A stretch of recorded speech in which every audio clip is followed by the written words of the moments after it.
Get ready for Benjamin Knight Fuchs live. Live on a Sunday. Ben, what is up? How are What's you? going on, my friend Liam? How you doing, buddy? Good to see you. Doing good, doing good. Get ourselves nice and How about even here. yourself? Yeah. Yeah, get All ourselves right. Well, nice you're and looking even handsome here. as always. I like the beard.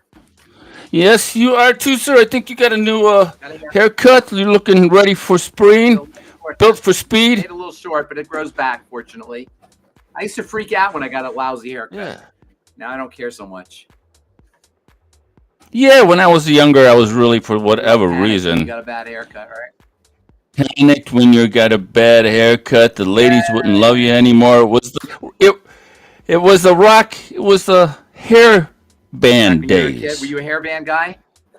Y- Yeah, a little bit, sure. You know, it kind of all started What with did you Robert like? Plant. Who were your You know, Poison? well, Poison? I was. Yeah, I mean, You like heavy metal or you like hairband? generally just all sort of just the whole era was just Yeah. outstanding.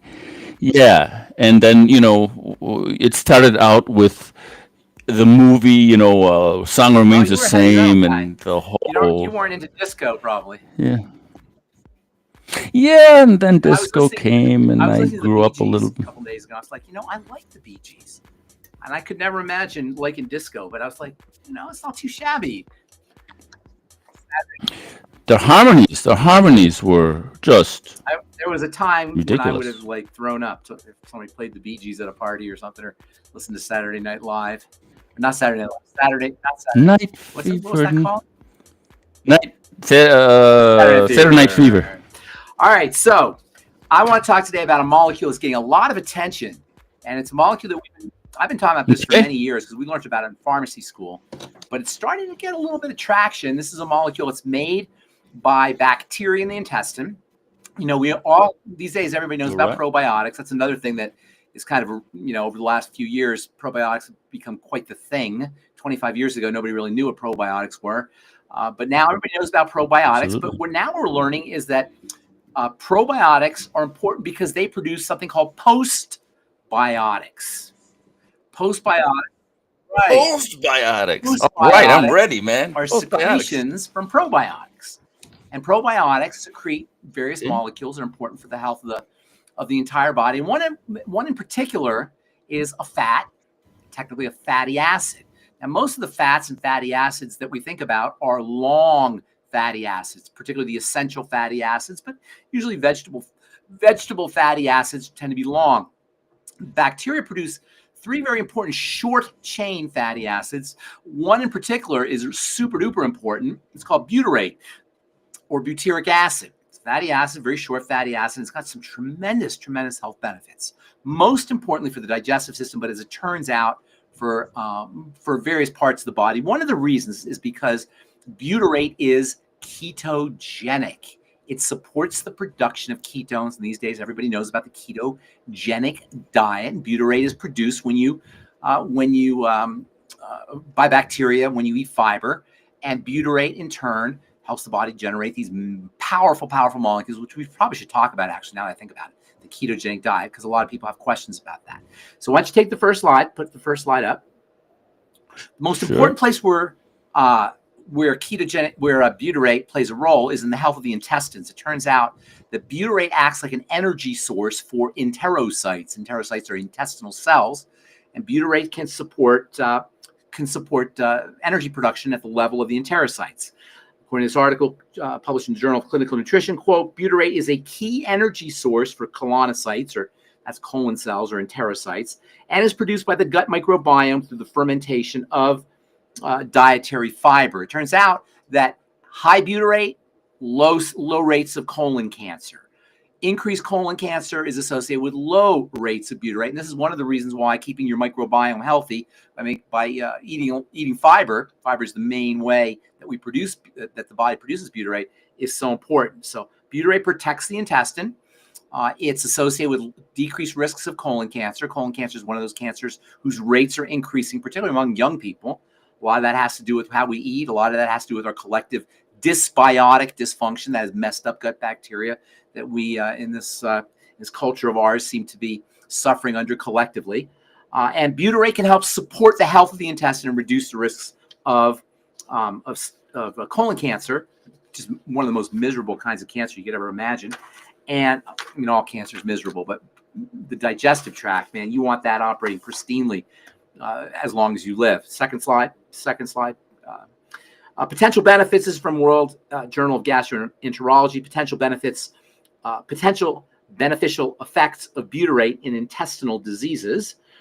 The multiple beneficial effects on human health of the short-chain fatty acid butyrate, synthesized from non-absorbed carbohydrate by colonic microbiota, are well documented, and they have been for decades. Butyrate plays a regulatory role in how fluids are transported across the intestine. It keeps things moving along. It helps reduce inflammation. It's anti-inflammatory, and it's an antioxidant, and it helps protect against leaky gut. And we know that leaky gut is the first point on the triangle of disease, and anything you do to support intestinal health, the integrity of the intestine, is going to not only help you with intestinal health, but as we'll find out here momentarily, it's going to help you with a lot of other things too. Next slide.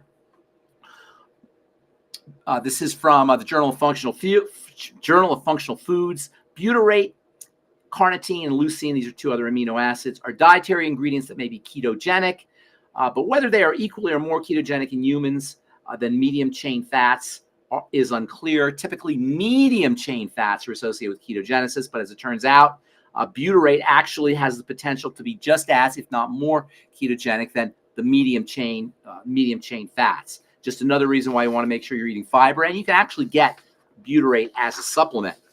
They sell butyrate at most health food stores. You can buy it on the internet as well. Next slide. Butyrate is also anabolic. I used to use butyrate in the gym in a form called HMB, which you can still buy at health food stores or at GNC, where they sell bodybuilding supplements. HMB stands for hydroxymethyl butyrate, and it's a well-known anabolic substance. It's a derivative of butyrate.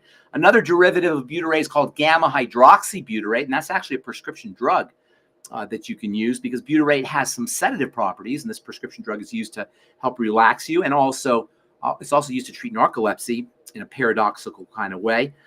But in this case, this is an article that was published in the journal Immunity.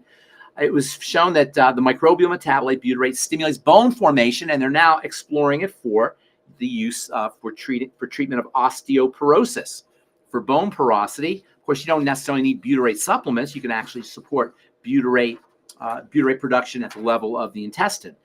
This study concluded butyrate may represent a new intervention for the prevention and treatment of osteoporosis. Next slide.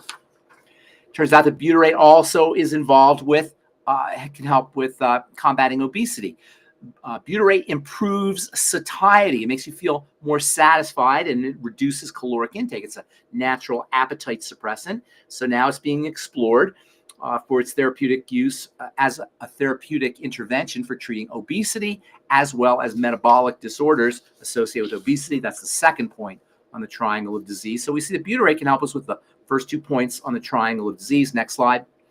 Again, we find that butyrate reduces appetite and activates brown adipose tissue. Brown fat is a very interesting kind of fat. Young people or babies especially have more brown fat than adults. Brown fat is thermogenic. It generates heat. It's fat burning. And it turns out that butyrate will activate that fat burning effect in addition to reducing, having an appetite suppressant effect. Next slide. And butyrate, as it turns out, ameliorates the atrophy that is associated with diabetics who are suffering from something called neuropathy or peripheral neuropathy by enhancing gut barrier function. Once again, we see that butyrate can be used for folks who are dealing with anything that has to do with intestinal permeability. And as we know, all chronic disease is associated with intestinal permeability. So not only will you improve skeletal muscle atrophy or improve growth, but you'll also reduce the risks and actually reduce the symptoms, and even possibly even reverse chronic degenerative diseases, which are all associated with leaky gut. And that includes, especially, by the way, autoimmunity. If I had an autoimmune disease, you better believe I'd be supplementing with butyrate as well as making sure that my gut bacteria were producing butyrate by eating more fiber. We'll give you some tips for increasing butyrate naturally here in a moment. Last slide. And we find from the Journal of Biomedicine and Pharmacotherapy from just last month, sodium butyrate ameliorates pain and mood disorders in a mouse model of Parkinson's disease. So the central nervous system benefits associated with this intestinal short chain fat. First of all, it highlights what's called the gut-brain axis, which is the relationship between digestive health and mental health, brain health, I should say. It turns out that sodium butyrate, which is a derivative of butyric acid, can help reduce pain and mood disorders in a model of Parkinson's disease, but it will generally help improve pain and mood disorders. But you can also assume that it will have a beneficial effect on the movement disorders that are linked to Parkinson's disease. Again, if I had Parkinson's disease or any kind of brain health, organic brain disease, you better believe I would be using butyrate or increasing my fiber to make sure that I was making butyrate. So how do you improve butyrate levels in your body? Well, for one thing, probably the most important thing you could do is make sure you're eating fiber. Fiber is, when you eat fiber, bacteria in the gut get fiber, and as a reward, I guess you could say, they reward us with lots of postbiotic butyrate, lots of butyrate secretion. So that's probably the most important thing you could do. Butyrogenic foods include things like beans, legumes, flax seeds, chia seeds, all fruits and vegetables that have fiber. Garlic, onions are especially rich in fiber. Also, what they call resistant starch, which is a special type of fiber from green bananas and cold potatoes, have been shown to feed the microbes that make butyrate to help increase our butyrate levels. You can also eat butyrate-containing foods. Butter gets its name from the butyric acid that it contains. Butter, the name butter comes from the butyric acid that's in the butter. Also, yogurt is a source of butyric acid. Butyric acid is found in a lot of dairy foods because ruminants, like cows, make lots of butyrate because they got lots of bacteria. That's why they can eat grass. They eat grass, and the bacteria actually digest the grass, and they release this postbiotic butyrate. So, butter and dairy foods tend to be the richest butyrate-containing foods. Fermented foods also, because those are bacteria-rich, things like tempeh and sauerkraut and kimchi and pickles and natto can all contain butyrate. Also, hard cheeses like Parmesan cheese contains butyrate. Also, making sure that you're getting enough sleep. Butyrate, rest is a critical factor in butyrate production. You repair the gut while you sleep. Butyrate levels also help support sleep. In fact, there's a butyrate that I mentioned, a butyrate medication that contains something called gamma hydroxybutyrate. It's one of the most incredible sleep aids you'll ever use. You do need a prescription for that, but you can make your own butyrate.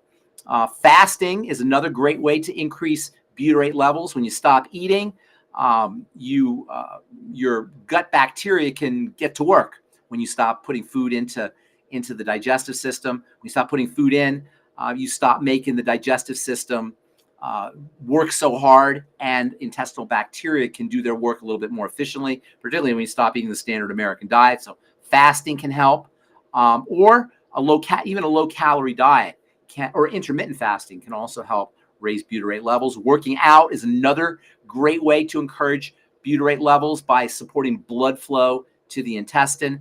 And relaxation or lowering cortisol levels is another strategy for increasing butyrate levels. When cortisol levels go up, elevated cortisol levels can affect inflammation in the intestine. Long-term secretion of cortisol will ultimately result in something called cortisol resistance, which can link to inflammation, which can be associated with inflammation, and that can throw off gut bacterial health. And then finally, supplementing with butyrate supplements. If you're taking an antibiotic, you should know that you're going to kill off your gut bacteria. Antibiotics will kill all bacteria, including your gut bacteria. And one of the things that can happen is you can end up with reduced butyrate levels. So particularly after you're taking an antibiotic, not only do you want to use probiotic supplements, and most people, or a lot of people will say, know that they need probiotic supplements after they take an antibiotic.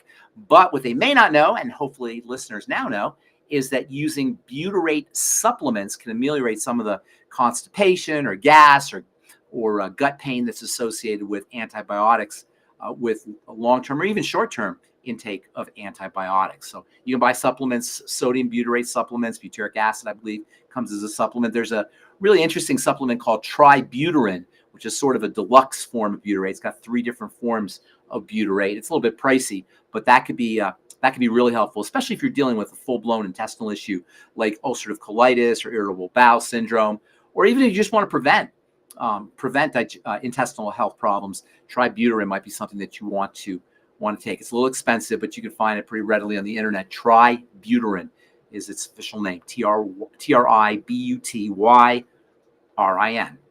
and that's butyric acid, short-chain fatty acid.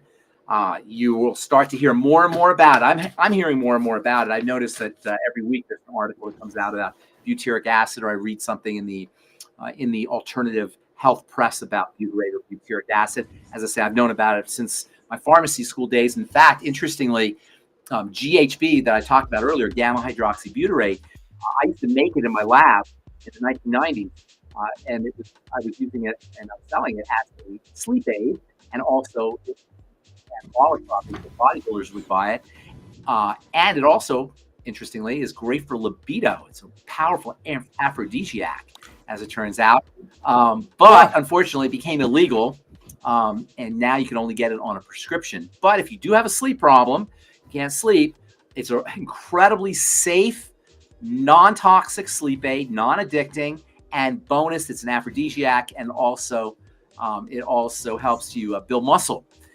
HMB, as I say, hydroxymethylbutyrate, is also a supplement that bodybuilders still use, and I was using it back in the 1990s. So I knew about butyrate from pharmacy school, from my experience as an athlete, from making it in the lab, and I've been recommending and suggesting that people use butyrate for many, many years. Now you're starting to hear more and more alternative health practitioners, still not the mainstream, but alternative health practitioners suggesting, recommending, and talking about the benefits and the importance and the health relevance of short-chain fatty acid, sodium butyrate, or butyric acid.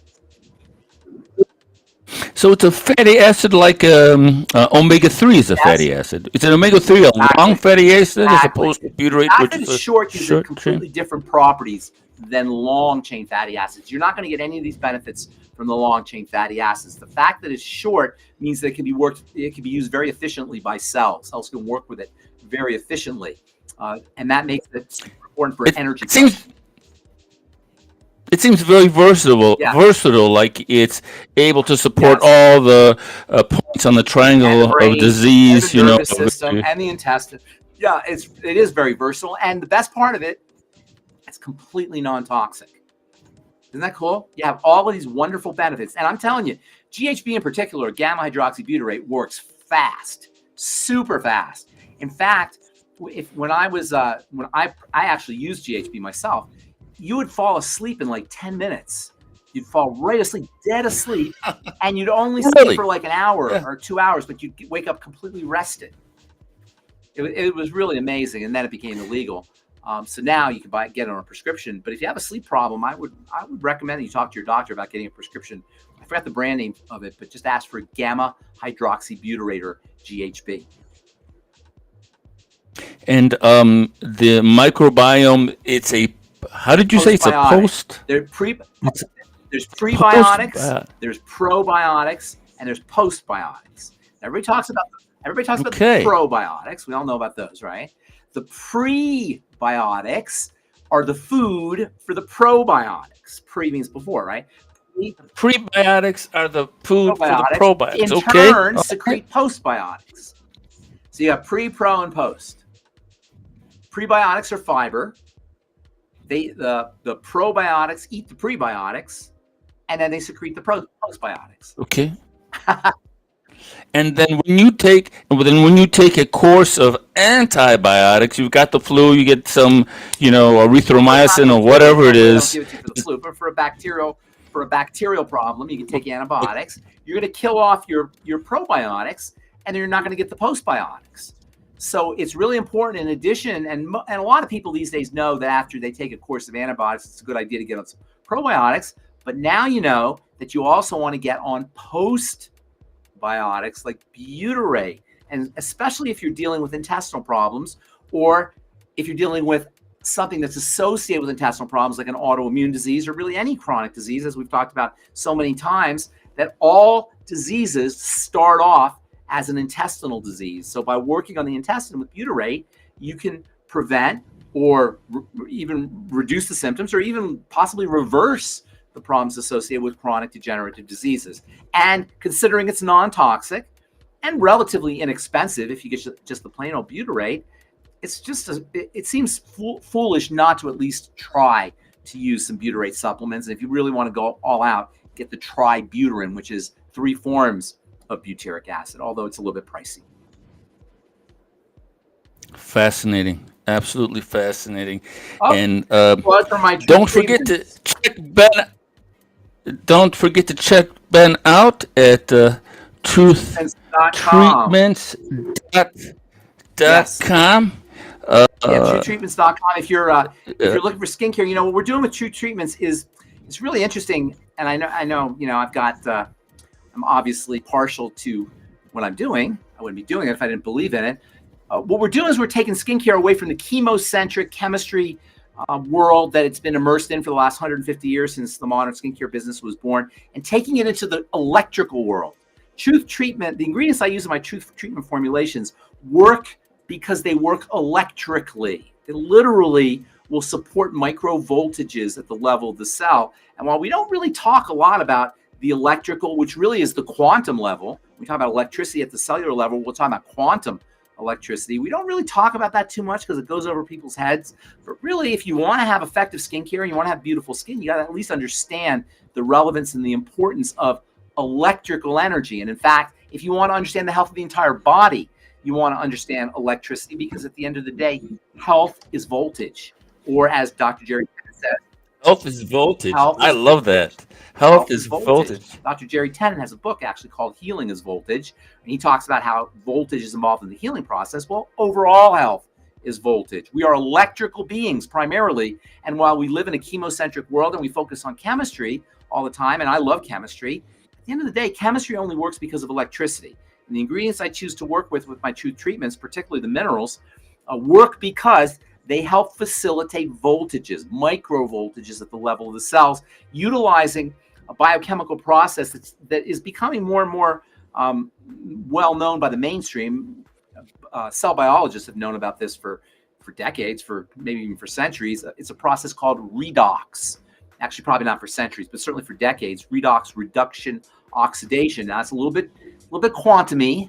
You gotta be nerdy a little bit to understand redox, but you don't need to understand redox to take advantage of the power of my Truth Skin Health products. When you use Truth Treatments, you get results from 1 drop or 2 drops, the same kind of results that you get by slathering on a whole bunch of creams. And you should never really, creams are yucky. Creams and lotions are yucky. They're old school. They're complicated. They're filled with things you don't need on your skin, and you certainly don't need to pay for. Our serums are dense. And that's why you only need 1 drop. And there's no water, there's no wax, there's no silicone, there's no vegetable oils, there's no preservatives. There's nothing your skin doesn't need or doesn't want in any of our True Skin Health products. And I don't mean to make this an advertisement for Truth, but you know what? In my humble opinion, you're crazy if you don't use True Skin Health products, if you're using any other products. I know that's me saying that, but you can go online and check out Trustpilot and check out our reviews. And you can see there's at least 1,000 people, a little over 1,000 people who've written reviews who agree with everything I just said. Wow, 1,000 testimonials. I'd love to take on Trustpilot. Love to take a look at that. Okay, we've got a little shout out from YouTube, and Luda would like to say hello. Luda, hi, Ben. My friend Luda. Hi, Luda. Luda's been using Truth for a while. I talk to her periodically, and she would like to know, what would I use for woman 35 for health hormones? 35 already. Oh my gosh. I've been talking to Luda for a long time. I think she was 25 when I first started talking to her. Luda, for women's health hormones, there's so many things, but you know, I can't really tell you absolutely everything here, but I can tell you that the fats are very important and the microbiome is very important. So for women's health issues, think fats, fatty acids, and intestinal health. And by intestinal health, I'm generally referring to the microbiome, as we talked about. Butyric acid, butyrate, would be an awesome supplement for women's health issues. All your essential fatty acids both your essential fatty acids, I should say, omega-3 and omega-6, plus the omega-3 derivatives, DHA and EPA, which you'll get from fish oil. And then fatty vitamins are also important, vitamins A and D, both of which play a very important role, by the way, in intestinal health, as well as E and K, all really important. And then there are a couple minerals that are handled by the fatty part of the body, specifically selenium, zinc, and maybe even calcium to a certain extent. And it's no accident that as women get older, they have problems processing their fats, and gallbladder disease and gallbladder removal is much more common in postmenopausal women. And as women age, they do suffer from a lot of the symptoms of fat deficiency or fat metabolism issues, such as dry skin and not endometriosis, but female health issues, we'll say, cervical issues, ovarian issues. As women get older, they start to suffer from these kinds of female health problems. And a lot of that has to do with poor fat metabolism. So working on taking in your fats and then also helping using supplements that help you absorb your fats too. Things like digestive enzymes, lipase, for example, lecithin, bile salts, taurine, which is an amino acid that's part of the bile molecule. Also glycine, another amino acid that's part of the bile molecule. So focusing on intake of fats and supporting fat absorption and also intestinal health, which is related. Those are all the things I would be doing for any kind of female health issue. And by the way, the signs of all the signs of menopause, the hot flashes, the anxiety, the obesity, or the weight gain, I should say, depression, cancers even, all of these are associated with our triangle of disease. So not only do you want to take care of digestive health, but you also want to make sure that you're working on metabolic syndrome. There's a very, very important relationship between menopausal symptoms and female health problems and metabolic syndrome or insulin resistance. And to simplify health, if you really want to cut down the chase and simplify, because it can be kind of complicated, and the medical folks really want to make it complicated, or they really do make it complicated. Here's how you simplify it. Digestive health, blood sugar health.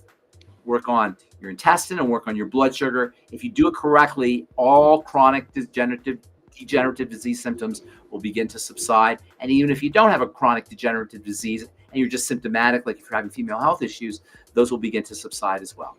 Greens, all BTT, I don't know what that means, but what about greens powders? Green powder or green powders are great. One of the best things you could do is make your own green juices with a Vitamix. I make a green and tomato. I put tomato, cucumber, lettuce, green pepper sometimes, watercress. I'll put it all in a Vitamix. What do you call that thing? A Vitamix bucket? I don't know. What do you call that thing? Vitamix, like a blender. I throw Vitamix, top it off with water, put some spices in there, and check this out. First of all, it makes the most delicious juice. I filter it out sometimes because I like to drink it, but the fiber is great, and you can do lots of things with the fiber, including putting in sauces and soups. But you can also make delicious soup with your Vitamix. So by throwing all these greens and veggies into a Vitamix, blend it up real good, you can just stick it in the fridge, and then later you can stick it, just put it on the stove, or if you want the microwave, heat it up. It makes the most delicious veggie soup. You can chop up some potatoes and put it in there. I'm a bachelor. I like doing things easy, and this is really super, super easy. So a Vitamix, make your own green powder, green juice, and then green powders are always great. You can add them to anything. Fantastic, Ben. All right, people, thank you for the fantastic questions. Screenshot this screen. Oh, we have one last, we've got one last comment before we go. Good evening. From Mario, I would like to... Pineapple in pizza is a sin. Well, I didn't know that. Is it one of the 7 deadly sins, or what? Hey, Mario, I don't personally like pineapple. I never really understood why people would put pineapple in pizza, but to each their own. To each their own. Thank you for that. Wonderful. All right, everyone. Our wonderful comment, Mario, and thank you, Liam. Great to see you, and thank you, Luda. Thanks for joining in, and we'll see you. Thanks, Luda, and thanks everybody for watching. Bye. See you next Sunday. Take care. Bye-bye.